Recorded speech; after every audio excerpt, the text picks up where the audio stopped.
Hey, what's going on guys? My name is Saeed. Welcome back to the channel, and in this video I'm going to talk to you today about how to buy a house step by step.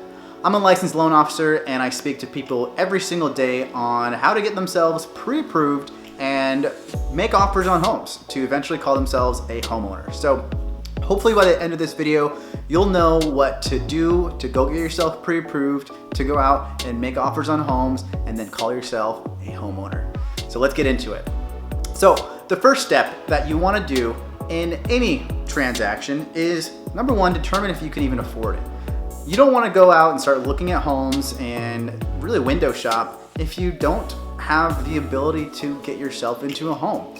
There are many options out there for loans, of course, but you need to be prepared. You need to be prepared in that you are going to be incurring a very large expense, a new monthly expense.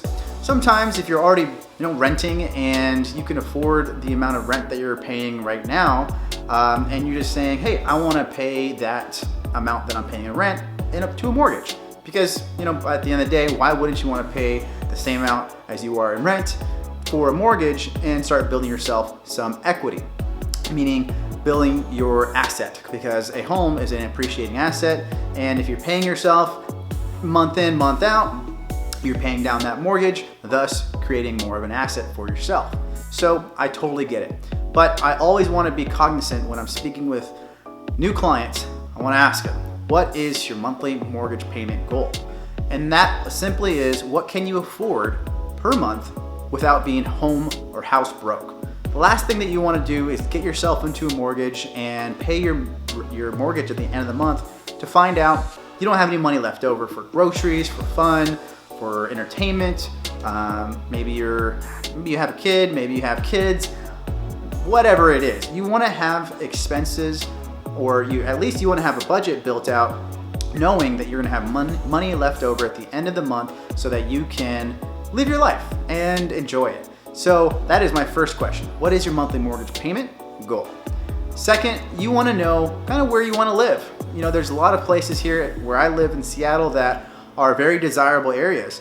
However, those desirable areas can be very expensive, sometimes way out of people's budget. So you want to have a good realistic idea of where you want to live, but also be comfortable going elsewhere outside of that place that you want to live, because sometimes the types of homes or the area you want to live in is just not going to work with your situation scenario today. Maybe down the line, maybe when you buy your first home and sell it and make some equity and have some cash left over to go put a big down payment on something else, maybe. But have a realistic idea of where you're willing to go and how far you're willing to go, because the last thing you want to do is go through the process and find out there's nothing that is in your price range in the area that you're looking for. And last but not least, you need to really just start preparing yourself for the home buying process. You need to really understand that the home buying process is a process. It's not going to happen overnight. It's not going to happen in 2 days. It could happen fairly quickly, 1 to 2 weeks, but those instances are rare, and you should be prepared to go through a process that really is going to require the communication by you, the client, and your lender. The lender is going to be your best friend throughout this whole process. So you want to have a very tight connection and just be very open and honest and transparent with your loan officer, because the last thing that you want to do is hide things from your loan officer and then find out down the line that you're not approved because you didn't tell them something. Or we find something out that we have to check anyway, and we could have shortcut the process or just eliminated the entire process altogether because you would have had that information up front given to us.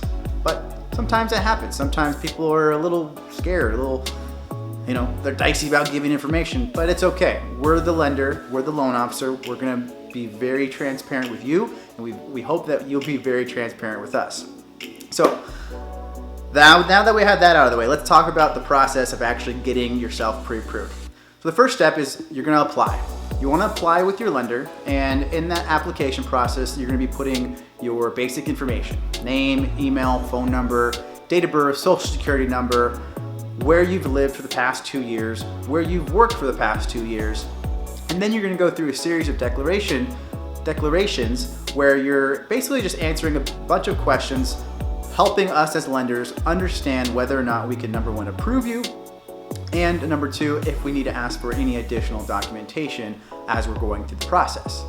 So after you apply, the lender or your loan officer is going to do their initial review. They're going to pull your credit. They're going to take a look at your income, your liabilities, and they're going to determine how high of a loan amount that you can actually go.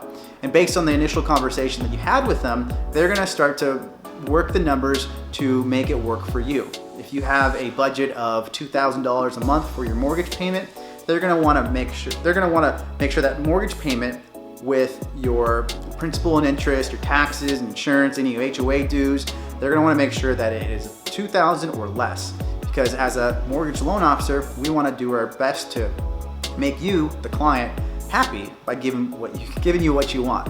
If we can't get you what you want, well, that's not really good service, is it? So I, as a lender, or the loan officer, I always try to understand exactly what you're looking for, what you could afford monthly, how much money you have available to be able to purchase this house. And I want to work backwards, because working backwards, knowing the goal at the end of the day is best to just, move forward that way, because who wouldn't want to, you get it. So now that we got the application in, we've got the initial review done as a loan officer, we are going to give you the nitty gritty. We're going to put it down on paper, and we're going to say, hey, this is what your monthly mortgage payment is going to be. This is what's included in it. You got your principal and interest. This is what your interest rate is going to be. This is what the taxes are. This is what the insurance are. Oh, by the way, this home that you're wanting to buy has an HOA due. That's included in the price as well, or in the monthly payment. So you're going to get that broken out very clearly. And on top of that, you're going to get a list of the fees that the lender is going to be charging you, and then also the third-party fees. Things that you can't necessarily shop for, and things that are just kind of there for the home purchase. It's part of the deal. Things like title and escrow fees, county recording fees. Depending on the type of loan program that you're going for, there may be different fees associated with that loan. Things like if you're buying a manufactured home, you need an engineer certification on that particular manufactured home to make sure that there's no structural damage or issues or anything that has to do with that mobile home. That fee is going to take care of the necessary steps of reviewing that home. Because as lenders, we need to make sure that the home that you're purchasing is sufficient for the loan that we're going to give you. Because at the end of the day, if you can't pay your loan, we as lenders or as the bank, we have to take the home back and pay our investors back. Because what happens as loan officers, we give the loan, we do our best to make sure that you as the client are prepared for this investment. But if for whatever reason you can't pay it, that house is the collateral. So you're essentially using the house that you're buying as collateral for the loan that you're receiving from us. So we want to make sure that everything is looking good for you to be able to get into that home with the loan that we're providing you with.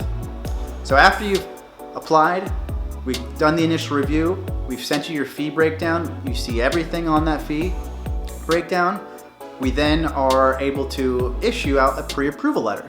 Now that pre-approval letter is kind of like their golden ticket. The golden ticket to go out with your real estate agent and start shopping for homes. You now know exactly how much home you qualified for to be able to make offers on homes. So when you go and find that house with the real estate agent and you want to make an offer, one of the things that you're going to have to do is provide what's called earnest money. So earnest money is kind of like a deposit saying, hey, I really want this house. And it can be anywhere from $1,000 to $15,000. I've seen it up as high as $50,000. Really just depends on how well your real estate agent's negotiation skills are and how hot the market is.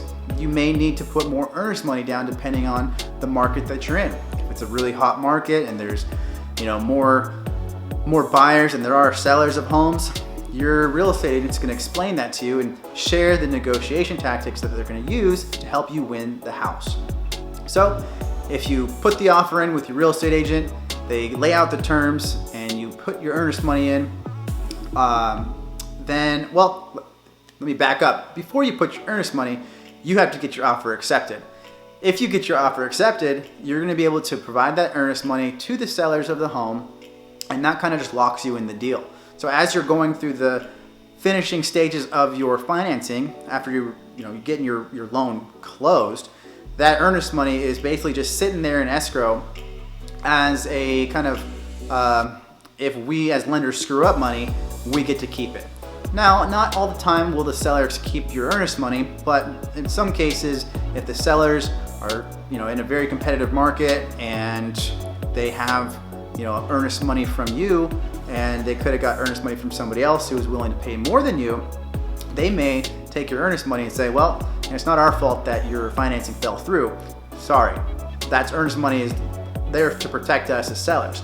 So as a lender, we want to make sure that you are 100% going to get that house if that house is accepted, or that offer that you put on there is accepted.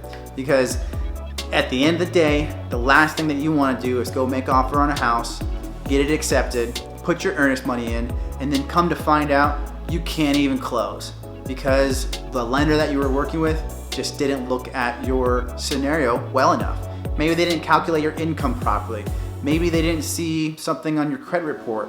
Whatever it is, if there is any issue in your financing and your loan is not able to close after you're under contract, you have the potential to lose your earnest money, which sucks. Just plain out sucks.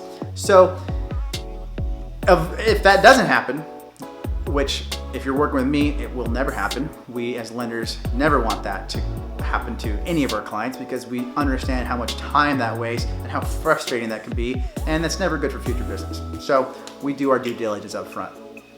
So after you've got your contract back signed by the buyers and the sellers, which would you to be the buyer, the sellers sign it, they accept your offer. You then start moving into the processing stage of your loan. So after that initial review, after we've given your pre-approval letter, you make the offer, you get it accepted, you put your earnest money in. Now the fun starts for us as lenders because we get that contract, that signed contract, and we now have to process your loan. So in that processing of your loan, we are going to be asking you, the borrower, for additional documentation, additional signatures, just to make sure that your loan is completely ready for closing. Because at the end of the day, once we close your loan as a lender, we actually package that loan up and sell it to investors. Fannie Mae, Freddie Mac, I'm sure you've heard of those types of investors. They are agencies in the United States that purchase these loans and they trade on the stock market. So in that processing and underwriting stage, maybe 25 to 60 days, depending on what type of transaction you're going with. It could be a new purchase, it could be a refinance. That processing underwriting stage of the home buying process, that is where you're just getting everything all cleaned up. We as lenders are gathering additional documentation that we may need, and then once you're ready to go, we have a clear to close, meaning you have the ability to go to the title office, or the escrow office, sign the final paperwork, and your real estate agent's gonna be able to hand you your keys. And by that time, you're gonna be a homeowner, and hopefully you've prepared for movers, you've prepared all the things that you need prepared to get yourself into that new home of yours. And that's pretty much it, guys. From start to finish, that's how, in a very concise and quick, simple way, how you get yourself into a home from A to Z. So hope this was helpful. If this was, definitely smash the like button, press subscribe if you want more information like this from me in the future. And if you have any questions, place them in the comments below and I'll be happy to get to them as soon as I can. So thanks a lot, and I'll see you in the next one. Take care.